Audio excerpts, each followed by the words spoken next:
একটা আস্ত জীবন মূলত অনেকগুলো ক্ষুদ্র ক্ষুদ্র জীবনের সারমর্ম। আমরা যে ক্ষুদ্র ক্ষুদ্র জীবনের টুকরোগুলো খুঁজতে চাই, সুখ, ভালোবাসা, একজন প্রিয় মানুষ, তার নিঃশ্বাস, তার চুলের ঘ্রাণ, প্রিয় বন্ধুকে আমরা বিশ্বাস করতে চাই, ব্যবসায়িক পার্টনারের কাছে সততা আশা করি, মাতৃস্নেহ, সন্তানের কাছে শ্রদ্ধা। এরকম ভালো লাগার মতো টুকরো টুকরো জিনিসগুলো খুঁজতে গিয়ে আমরা মূলত যে টুকরোগুলো খুঁজে পাই, প্রতারণা, প্রিয়জনের বঞ্চনা, আত্মীয়স্বজন ছেড়ে যাওয়া,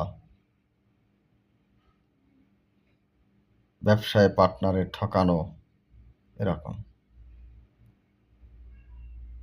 কোথায় যেন বলে, কথাটা প্রায়ই চর্চিত হয়, মানুষ যা ভাবে স্রষ্টা তা ভাবেন না।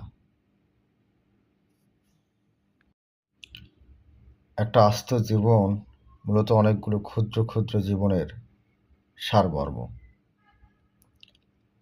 আমরা যে ক্ষুদ্র ক্ষুদ্র জীবনের টুকরোগুলো খুঁজতে চাই, সুখ, ভালোবাসা, একজন প্রিয় মানুষ, তার নিঃশ্বাস, তার চুলের ঘ্রাণ, প্রিয় বন্ধুকে আমরা বিশ্বাস করতে চাই, ব্যবসায়িক পার্টনারের কাছে সততা আশা করি, মাতৃস্নেহ, সন্তানের কাছে শ্রদ্ধা।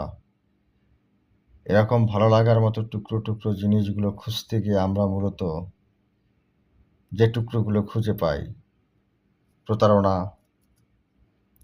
প্রিয়জনের বঞ্চনা, আত্মীয়স্বজন ছেড়ে যাওয়া,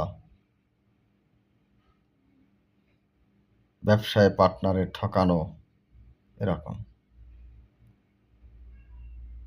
কোথায় যেন বলে, কথাটা প্রায়ই চর্চিত হয়, মানুষ যা ভাবে স্রষ্টা তা ভাবেন না।